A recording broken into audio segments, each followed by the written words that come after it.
Olá para quem é de olá, bom dia para quem é de bom dia. Meu nome é Raul Galahad, sou professor de Direito da Informática e Direito Ambiental da Universidade Federal do Amapá, Unifap. Eu vou trabalhar com vocês hoje um tema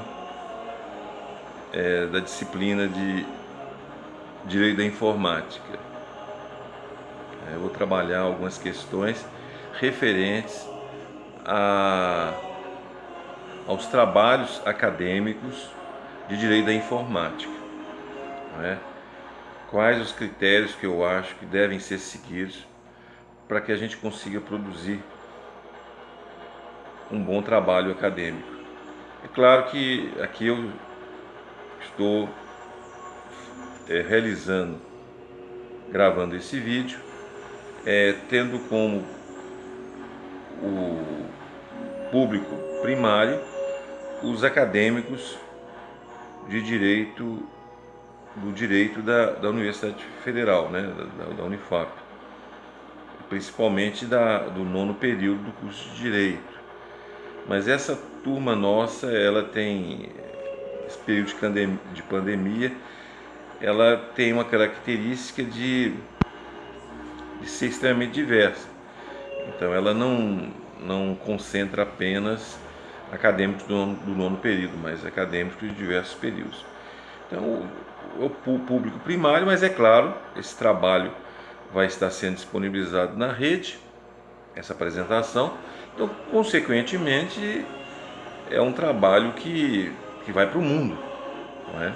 Que não é só aqui para o limite estreito de uma turma, mas que estará disponível não só para o estado, para a região aqui oriental da Amazônia ou do Brasil, mas está na rede, está no mundo, né? Eu tive inclusive um professor, José Luiz Quadro Magalhães, que ele escreveu um trabalho contemplando alguns aspectos, eu acho que da organização territorial na África, e alguém lá de um dos países, né, não me lembro qual, se foi Angola ou Moçambique, ou se foi de São Tomé e Príncipe, ou Guiné, ou Bissau, outros países que falam português, me parece da África, né, da África, tiveram a oportunidade de ler o trabalho e acabou por convidá-lo para fazer uma palestra lá na África.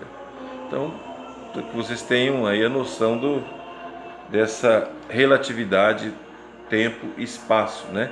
Que é uma das características básicas do novo paradigma sustentado aí pelo Manuel Castells, né? Um sociólogo espanhol que também tem trabalhado na Universidade do Sul da Califórnia e trabalhado também em Universidade da Espanha, mas que é um sociólogo espanhol que sustenta aí essa categoria da sociedade da informação. É um dos grandes aí teóricos dessa temática. Por isso que, inclusive, eu tive a oportunidade na sessão passada, ou na sessão do dia 15, não, desculpe, na sessão do dia 17 de, deixa eu ver, nós estamos hoje é o dia 22 de julho, né? Menos 7, então foi no dia 15 de julho, né? Nós fizemos uma menção a essa questão. Então eu gostaria que vocês que prestassem atenção na proposta que eu vou fazer. É claro que é uma proposta, gente. Aqui são várias propostas que se apresentam, né? Vários professores seguem procedimentos metodológicos diferentes, né?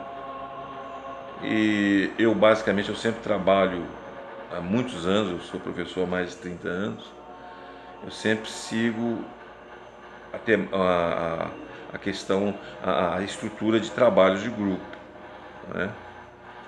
Eu não gosto de trabalhar só eu falando o tempo todo.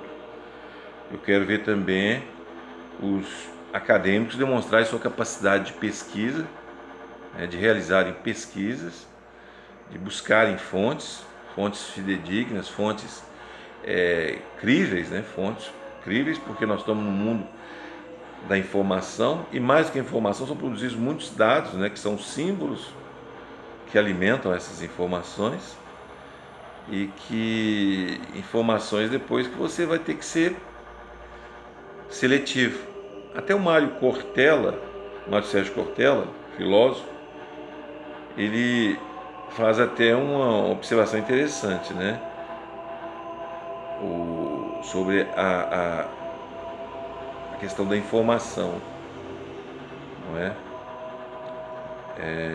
A informação a gente tem que tomar, até fazendo uma comparação com a informação e conhecimento, né? O conhecimento ser mais seletivo. Então, enquanto a informação é cumulativa, é uma quantidade enorme de informações que são produzidas, o conhecimento é seletivo, não é? E a gente tem que saber selecionar. Temos que saber selecionar as informações, porque o importante da informação é, na quantidade enorme que se tem de informação, é que a gente faça dessa informação algo útil para nós, que desenvolva, como diz que sustenta alguns profissionais da tecnologia e da informação e da sociologia da informação. No meu caso, eu trabalho o direito informático, né, direito da informática. Então, que desenvolva sobretudo o primeiro aspecto no ser humano, que é a tolerância. A gente ser tolerante à diversidade. Aliás, isso está informado, isso faz parte do marco civil da internet, né? Lá diz: disciplina o uso da internet.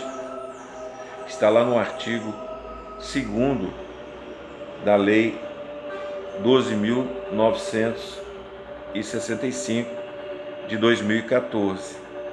Então, quer dizer, disciplina o uso. Disciplina o quê? Ela regula, né? Ela juridicamente ela trata do uso da internet. E um dos aspectos fundamentais do artigo 2º é que ele estabelece como fundamento o respeito à liberdade de expressão. Então a gente tem que desenvolver muito a tolerância, aceitar a diversidade também, que é um princípio, porque no artigo 2º fala como fundamento, e além de, assim como também outros fundamentos, ou seja, outros princípios que regulam o marco civil da internet no Brasil. Então, quando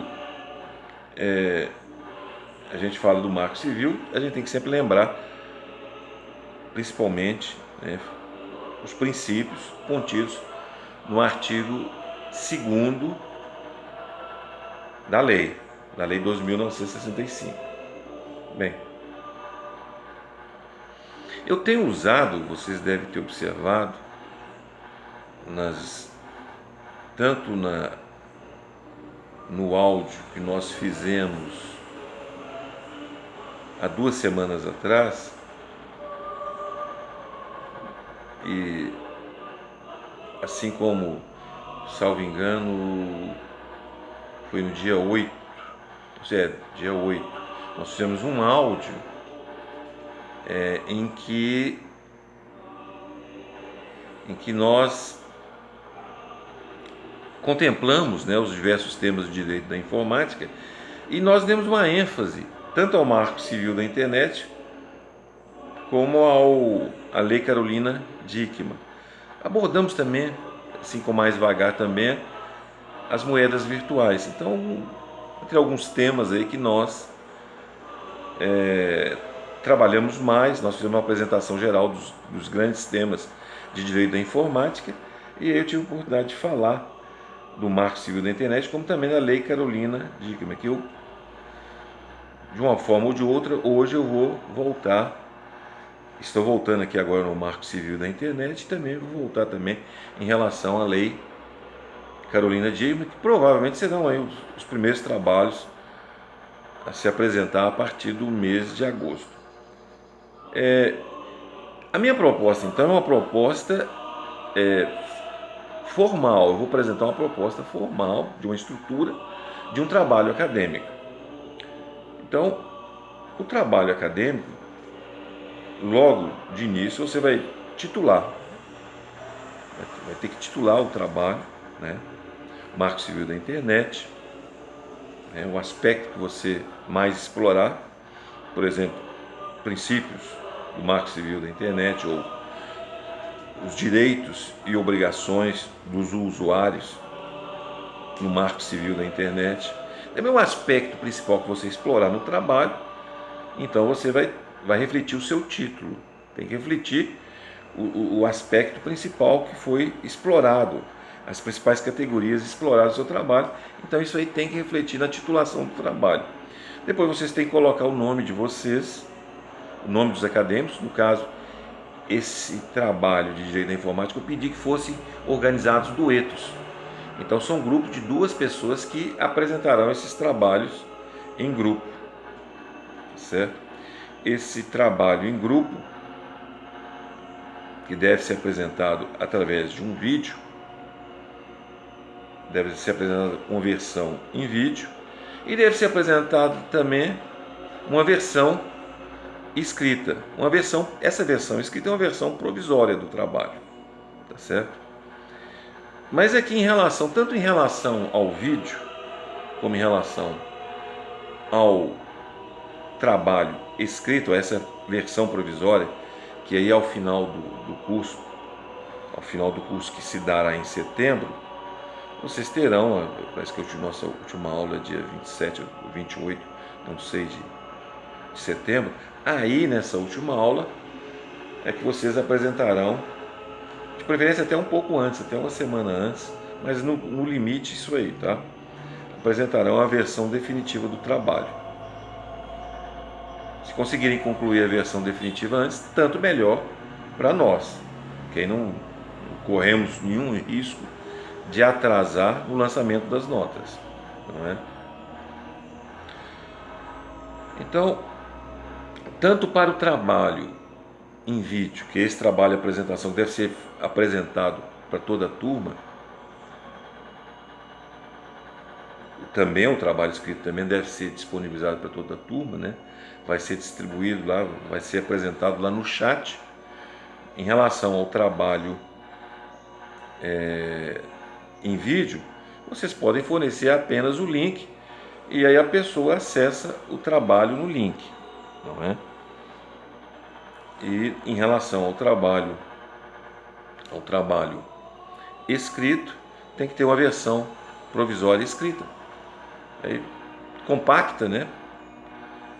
Convertam para o PDF para ficar mais leve, para poder ser lançado lá no chat. Então, título do trabalho, o nome dos 2 acadêmicos. Se forem do mesmo período, coloca lá, porque a disciplina do 9º período, aí coloque 9º período, fulano de tal, 9º período, fulano de Beltrano, 9º período. Mas se for de períodos diferenciados, tem que colocar também. Um é do 9º, o outro é do 6º ou do 5º período. Tem que mencionar, tá certo? E aí depois colocar o meu nome, Raul Galaad. E embaixo colocar a observação: professor e orientador, não, professor da disciplina Direito da Informática e orientador do trabalho, tá? E depois ponto, né, ponto final, e depois coloca também a outra informação: doutor em Direito pela Universidade Federal de Minas Gerais, UFMG. Isso é importantíssimo também, né, você fazer referência ao professor, né? No meu caso aqui, você está fazendo referência a um trabalho da nossa disciplina, então está fazendo referência a mim como orientador, mesmo porque eu estou, inclusive, estabelecendo critérios aqui. Agora eu tenho orientado vocês na feitura dos trabalhos, né? E vou continuar orientando para que vocês consigam aprimorar a versão definitiva do trabalho escrito e eventualmente até o vídeo mesmo, eventualmente substituindo o vídeo, se o vídeo não ficar num grau de excelência, não é? Até mesmo em relação ao vídeo, vou dar também as devidas orientações.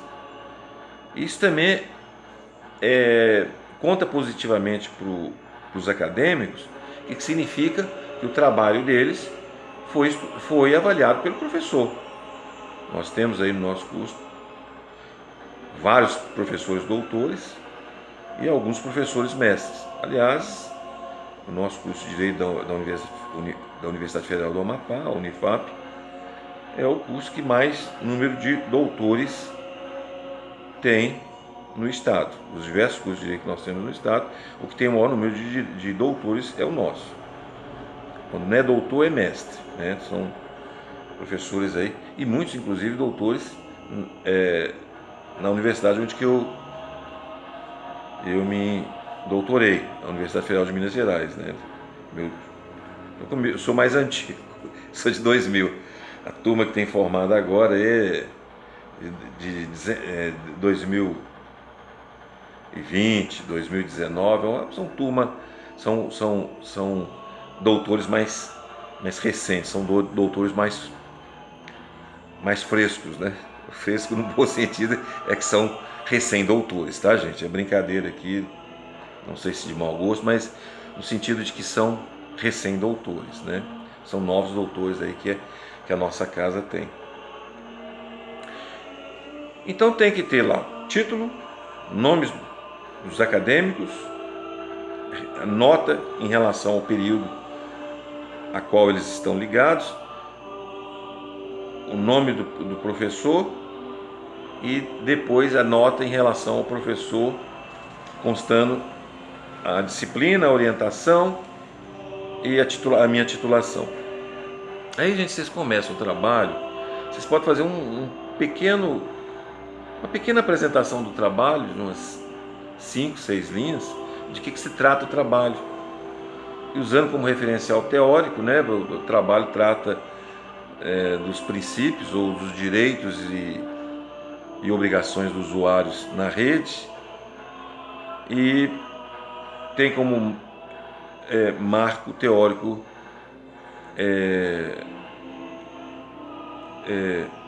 por exemplo, o jurista tal, né, por exemplo, Patrícia Heck, ou um autor que foi muito usado numa citação de jurisprudência.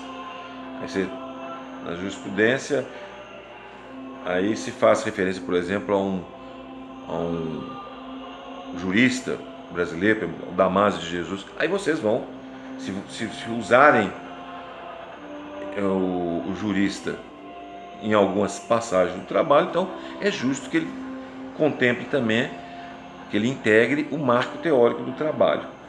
E aí é um breve comentário de inicial, e aí depois vocês começam. Introdução. A introdução não é numerada. Assim como no final a conclusão também não é numerada. Tá certo? A conclusão, tanto a introdução como a conclusão não são numeradas. Tá. O principal do trabalho é o desenvolvimento do trabalho, o desenvolvimento da temática. Aí vocês colocam lá Marco Civil da Internet, os princípios basilares do Marco Civil da Internet. Aí você coloca em relação à lei, por exemplo, a lei Carolina Dickmann, crimes próprios, crimes cibernéticos próprios. E depois, esse é o ponto 1. E aí você desenvolve teoricamente, citando autores. Eu citei o Damásio, né? Damásio tem alguma coisa escrita também sobre isso. Tem muita coisa do Damásio de Jesus publicado na internet. é um bom referencial, porque ele é um jurista também importante aí no direito brasileiro. Vocês citam, no caso do Marx, vocês podem citar também a contribuição de diversos juristas, né? Por exemplo, da Patrícia Heck, né? Nessa área de informática, e muitos outros autores aí da preferência de vocês que tenham a ver com o trabalho. E aí, vamos supor, no segundo ponto lá você desenvolve o segundo ponto, né? Por exemplo, no Marco Civil, aí você põe aquele outro ponto, direitos. Se você for trabalhar isso junto, aí você põe princípios, ou então princípios, outros princípios não previstos e que também regulam o uso da internet no Brasil. Princípios que não foram mencionados na lei, mas que também regulam o uso da rede, da internet, né? Pode ser assim. Em relação a Carolina Dickmann, que você pegou lá o primeiro, crimes próprios. Porque os crimes próprios, conforme já vem definindo os tribunais no Brasil, tanto os tribunais estaduais, o TRF, os TRFs, como o Superior Tribunal de Justiça, o Supremo Tribunal Federal, é que os crimes cibernéticos próprios são aqueles cometidos através de um dispositivo ou burlando um dispositivo do seu computador, que burle o dispositivo de um computador, né, que invada um programa seu, ou viole as suas informações, mas de tal forma que, independente de estar conectado ou não à rede, independente de violar dispositivo de segurança ou não, independente disso. Porque no início, para configurar esse crime próprio, esse crime cibernético próprio, era necessário que a pessoa violasse um dispositivo de segurança do computador. Por exemplo, um antivírus. Violou o antivírus, aí estava configurado. Mas se não violasse nenhum dispositivo, não era considerado crime cibernético próprio. Então a lei foi atualizada e incorporou lá o artigo 155, parágrafo 4 do Código Penal, integrou também, mesmo que não haja violação de dispositivo de segurança, desde que viole o computador de outra pessoa, o computador alheio, aí fica configurado o crime cibernético próprio, tá certo?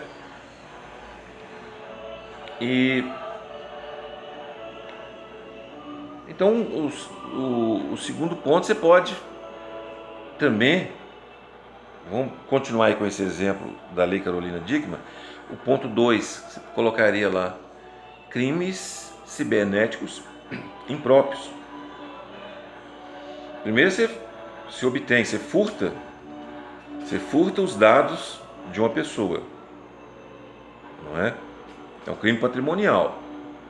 Você está furtando os dados de uma pessoa. E depois você tenta chantagear a pessoa, né, para obter vantagem ilícita, para obter dinheiro, como fizeram lá com a Carolina Dickmann. A Carolina Dickmann não aceitou, levou o caso para a polícia e assumiu o negócio nacionalmente, o movimento, para que se criasse uma lei, né, para que se fosse avante um projeto de lei que criminalizasse esse tipo de conduta, né? Tentaram obter vantagem dela, quer dizer, tentaram praticar contra ela o estelionato. E ela não aceitou, né? O que fez muito bem, foi exemplar a atitude da atriz, né? Ela fez um trabalho aí de resistência e de divulgação do projeto de lei, que acabou sendo aprovado, né? E foi uma ação proativa, uma ação cívica, uma ação de cidadã, uma ação exemplar, né? Que a gente tem que levar em alta conta. Eu tenho ela, inclusive essa atriz, em alta conta, que ela fez um papel lá de que ela sofria, que ela tinha câncer, e aí, por ocasião do câncer, eles cortaram o cabelo dela. Ela teve que mergulhar profundamente no papel dela, né, para fazer uma cena como essa. E ela chorando quando estava sendo cortado o cabelo dela, para ela fazer, né, o tratamento de câncer. Aquilo ali, cara, foi de doer, viu? Eu também não aguentei, comecei a chorar também. Chorão. Professor Chorão, né? Muito forte a cena. Então, gente, olha só. Aí você tem o desenvolvimento do trabalho. Em geral, para desenvolver o temática, a parte histórica, a parte teórica, a parte normativa, aí é suficiente você contemplar em um ponto ou 2 pontos no máximo. Agora, vocês têm que abrir um ponto que é fundamental, né? Durante a exposição de vocês, nessa primeira, nesse desenvolvimento 1 e 2, vocês têm que contemplar a parte normativa, a lei. Contemplar o que diz o Marco Civil da Internet, né? Ou contemplar lá o que diz a Lei Carolina Dickmann. Contempla a parte normativa. Podem usar também a Constituição, a fundamentação constitucional para o tema que você está trabalhando, mas sempre aparecer ali no item 1 e 2, tá? E já prepare também no item 1 ou 2, já começa a citar também a bibliografia, né? Pelo menos 2 autores nacionais e um autor estrangeiro, né? Pra vocês verem, sociólogo aí da tecnologia da informação, da sociedade da informação, melhor dizendo. Eu citei lá o Manuel Castells, é uma boa referência. Mas tem muitas outras referências não de sociólogos, não, mas de juristas mesmo, juristas estrangeiros que vocês podem citar. Vocês vai decorrer do trabalho de pesquisa e da articulação desses teóricos com o trabalho de vocês. Não é assim só citar gratuitamente, né? Tem que justificar, tem que estar articulado com o tema que vocês estão trabalhando. Tem que citar pelo menos umas 3 bibliografias, pelo menos 2 nacionais e pelo menos uma estrangeira, tá? Tem muito trabalho produzido aí também. Quem tiver, hoje muita gente já lê em inglês, não é? Cita em inglês. Quem consegue ler em francês, cita em francês. Cita em espanhol. Espanhol é uma língua, é meio traiçoeira a língua, não vem falar que é igual ao português, que não é. Aliás, se você olhar literalmente, às vezes, há uma grande diferença. Você fala para mim, estou enojado. Estou enojado. Estou enojado. Você fala, pô, enojado? Estou enojado? Não. Estou enojado. Estou chateado com você. Estou chateado por alguma coisa. Ou de alguma coisa. Não é? E tem que tomar cuidado que nem sempre, né, a gente consegue fazer uma tradução literal do espanhol. Mas tem tanto hoje, tem tanto. Google está aí, tem um aperfeiçoamento incrível do Google nas diversas línguas. No inglês nem que se fala, né?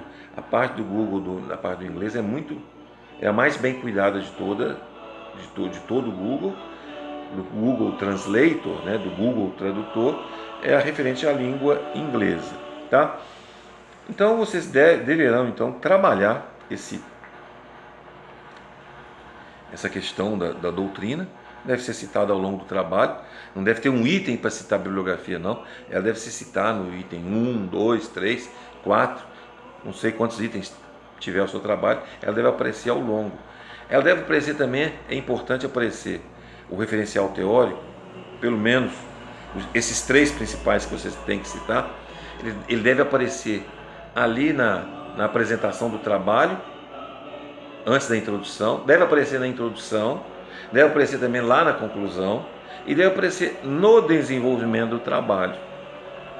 Ou seja, o marco teórico, o referencial teórico básico que você utilizar, que o acadêmico utilizar, deve necessariamente constar também ao longo do trabalho. Óbvio, né? E aí, gente, então nós temos a parte normativa. Quase todos os trabalhos sempre têm uma lei específica. Não tem uma lei específica, tem uma lei relacionada, uma lei que se aplica também à temática. Não é? O Bitcoin você vai achar aí várias normas relacionadas ao Bitcoin. Né? E vai achar também, olha gente, muita jurisprudência a respeito do Bitcoin. Certo? Muita jurisprudência relativa às moedas virtuais. Certo? Então, a temática, por mais contemporânea que seja, sempre está sendo objeto de consideração legal, de consideração doutrinária, né, os juristas tratando da questão, e também de decisões jurisprudenciais. Então, a jurisprudência, os tribunais também fornecendo decisões, acórdãos, né, referentes à temática pesquisada na Corte Superior ou nos diversos tribunais do país. Então isso aí então a parte jurisprudencial. E eu gostaria, gente, é importante, eu já mencionei isso anteriormente, não é agora que eu estou mencionando isso, não é novidade nenhuma, mas vocês terão que apresentar também, aí vocês podem escolher, tá? Até hoje, nesses 2 semestres últimos que passaram, são semestres já no período de pandemia, nós não saímos ainda do período de pandemia, então eu pedi que sempre o acadêmico criasse um ponto no seu trabalho em que ele articula a sua temática, o Marco Civil da Internet, e Marco Civil da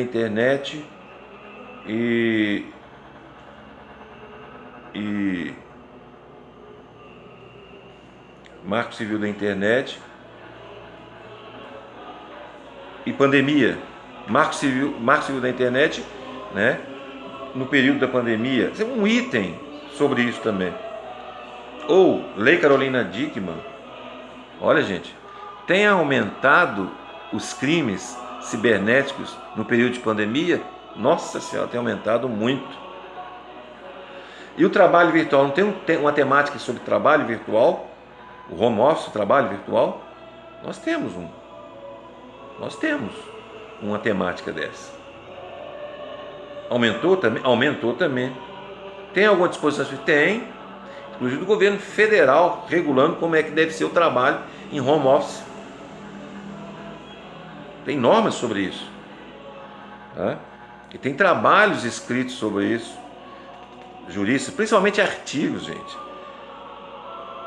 Às vezes não está cristalizado ainda em nenhum livro, mas já está disponível através de artigos. Às vezes, muitos artigos, inclusive de qualidade, artigos percussientes, por pessoas que têm uma grande capacidade de reflexão e de análise jurídica, que conseguem usar bem o raciocínio jurídico, que tem uma compreensão boa de epistemologia jurídica, que conseguem aplicar isso nos trabalhos científicos e produzir obras jurídicas, de natureza jurídica, de excelente qualidade. Então nós temos à disposição muitos trabalhos. Nunca vai pegando o primeiro trabalho que você vê na internet. Evite citar, pelo amor de Deus, de ficar citando blogs, tá? É muito ruim, tá? A Wikipédia lamentavelmente, ainda há muito preconceito. Pessoalmente, eu acho que como informação preliminar, todo mundo lê a Wikipédia, né? Inclusive, eu leio a Wikipédia também, como informação preliminar. Só que não, para mim não é suficiente a Wikipédia. Por quê? Porque é um trabalho de autoria coletiva. De repente você tem uma versão, ali vem outra pessoa, vem e altera, porque a autoria dos trabalhos, dos temas inseridos ali na Wikipédia é uma autoria coletiva. Não existe um autor individual ou um autor em grupo. É um autor coletivo abstrato que você não sabe identificar quem é.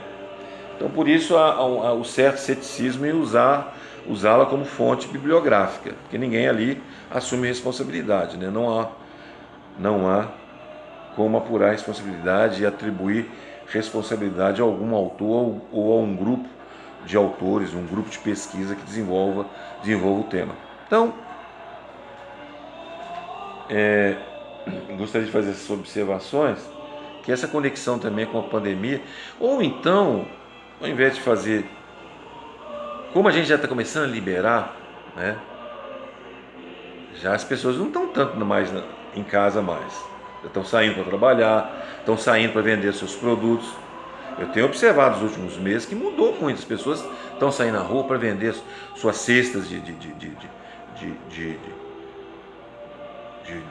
frutas, seu carrinho de legumes, né? Seu carrinho que transporta salgadinhos. Estamos saindo, os bares já estão abrindo a porta.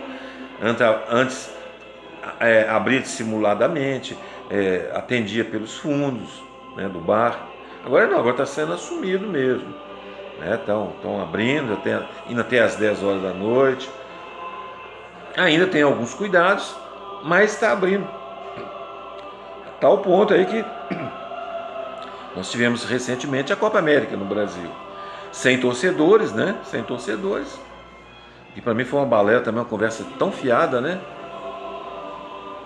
Uma conversa assim. Para mim aquilo foi uma baita de uma conversa fiada, né? Que se ia trazer nova cepa de vírus para o Brasil. Uma emissora, inclusive, atacou muito, né? As principais emissoras do país, de televisão, atacou muito a Copa América. O que é um absurdo, né? Porque a Copa América, quem não deu uns 20 e poucos jogos, vai transmitir. Gente, vai transmitir novas cepas do coronavírus. Mas, gente, pelo amor de Deus, é porque é patrocinado por outra emissora, a Copa América foi patrocinado por outra emissora, aí transmite o vírus. Mas e as competições que essa grande emissora patrocina? Foi 20 e poucos jogos na Copa América, ela está patrocinando uma competição aí, nacional, que são 38 rodadas, gente. Quase o ano inteiro, 38 rodadas, cada rodada são 10 jogos, 380 jogos. Tanta gente que mobiliza, de jornalista, de jogadores, de reserva de jogador, de técnico, de comissão técnica, de viagens, de hotéis e de torcedores que acompanham, mesmo do lado de fora, mas que acompanham também. Ô, gente, pelo amor de Deus, para mim, nós estamos ficando uma sociedade catatônica, tá?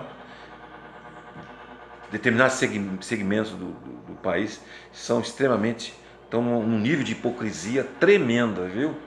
Um nível de hipocrisia tremenda. Resultado, a Copa América foi altamente bem organizada, todo mundo foi vacinado, entende? Gratuitamente a vacina a menos que o SUS teve de aplicar. Eles foram todos vacinados, a Conmebol vacinou, e com o cumprimento de uma série de protocolos, inclusive não tendo torcedor no estádio. Mas veja bem agora, está mudando. O Flamengo acabou de jogar aí contra o time da Argentina, o Defensa e Justiça. Deu uma bela de uma jacada do Defensa e Justiça, né? Se ele alimentava alguma ilusão, aí apanhou de 4, né? 4-1 do time. Temos 4 brasileiros já na Libertadores, na próxima fase, nas quartas de final. Ou seja, entre 8 times já temos 4. Podemos chegar a 6 times. Já pensou que loucura? Nós temos 6 times brasileiros entre 8 que irão disputar. É possível, não é impossível não. 4 nós já temos. Temos o Galo, o Galão da Massa, tem o São Paulo, o Tricolor, né, de São Paulo. Temos o Palmeiras, o Verdão lá, o Urcão. E temos o Flamengo, né, o Urubuzão. Flamengo poderá entrar também, hoje parece que disputa internacional é hoje. E joga em casa, né? Vai definir em casa, se ganhar. E por fim, lá no início de agosto, 3 de agosto, tem o Fluminense, né? O tricolor carioca, que vai disputar também, já com resultado favorável, ganhou fora. Pode perder até de 1-0 em casa, pelo amor de Deus, né? Se não classificar numa situação como essa, é difícil. Mas abrindo, olha, o que eu queria dizer é o seguinte: olha, mesmo período de pandemia, nós estamos num período já de transição. Na pior das hipóteses, transição e eventualmente até mesmo podemos estar num período de pós-pandemia, a pandemia acabando. Então, se o acadêmico, o dueto, preferir abordar o tema em relação à pós-pandemia, pode ser também, já traçando o cenário de pós-pandemia e o tema que ele trabalhou. Mas se não, deve fazer pelo menos a relação do que ele viu, do que ele assistiu aí nesses tempos mais graves de pandemia e agora nesse período mais ameno, pode citar, né, pode fazer essa conexão com a pandemia. Então tem que ter essa conexão. E a conclusão, né, gente? O último ponto também, você não deve numerar a conclusão, você numera o desenvolvimento do trabalho. Ponto 1, 2, 3, 4, dependendo de quantos pontos que tem. Mas introdução e conclusão não. Depois vai aparecer a bibliografia, que você deve citar a bibliografia básica usada, né, que é a lei que você usou, deve citar lá Brasil, a lei Carolina Dickmann, a lei 12.737, a lei lá do Marco Civil, a lei 12.965, Brasil, lei 12.965, né? E citar a fonte da lei, vai disponível lá no www.planalto.gov.br, que é o melhor site para disponibilizar leis no país, porque ele está sempre dando as leis atualizadas, de forma atualizada. Se sofreu alguma alteração, lá no site do Planalto vai estar atualizado. Então, para mim, é o melhor que tem. Tá? E procure também no Planalto a Constituição, né? Tem uma Constituição atualizada, para ver o que a Constituição brasileira de 1988 diz a respeito do seu tema, se ela contempla de alguma forma o seu tema. Quase sempre contempla, né? A nossa Constituição é uma Constituição de modelo social, de modelo amplo, então não é Constituição enxuta. A nossa Constituição contempla muita coisa. Então, fatalmente deve contemplar, quase todas as temáticas estarão contempladas na Constituição, através de uma fundamentação também constitucional. Tá? As notas irão aparecer no final, vai aparecer a bibliografia. Se tem a bibliografia básica, a bibliografia auxiliar também, tudo que vocês utilizarem e considerarem que foi importante na feitura do trabalho de vocês. Tá? Não, principalmente as fontes que vocês citaram, né? Essas aí, o que foi citado tem que constar, tanto na parte normativa, deve citar também a jurisprudência, de acordo com as normas da ABNT, a jurisprudência também tem que ser citada na bibliografia, não podem esquecer isso. As leis têm que ser citadas também de acordo com a norma da ABNT, na bibliografia, na parte, nas referências bibliográficas no final, tem que ser citada também. E os autores, né? Os diversos autores que foram usados. Eu citei aqui alguns autores aí que vocês têm que citar também os autores que forem importantes para a feitura do trabalho de vocês, tá certo? Então, basicamente, hoje o dia 22, 22 de julho de 2021, Eu estou apresentando, estou gravando agora de manhã, porque às vezes tem sido problemático na hora da remessa para o YouTube ou para outra rede, mas tem sido problemático. Outra rede, o Instagram ou outra rede que eventualmente a gente encaminha. Tem sido problemático, né, enviar para as redes sociais. Às vezes fica um pouco demorado. Então eu gravo geralmente de manhã e depois envio, e isso durante, às vezes demora 6, 7, demora muito, gente. Às vezes o provimento aqui fica ruim, tá? Mas isso aí provavelmente estará disponível para a turma a partir do final da tarde ou depois das 18 horas. A nossa sessão de hoje começa às 19. Então, gente, tudo de bom, um beijo no coração, que Deus proteja todos vocês, tá? Espero aí que seja de bom proveito essas indicações que eu fiz sobre o trabalho, tá? O trabalho acadêmico na área do direito da informática. Tudo de bom, obrigado.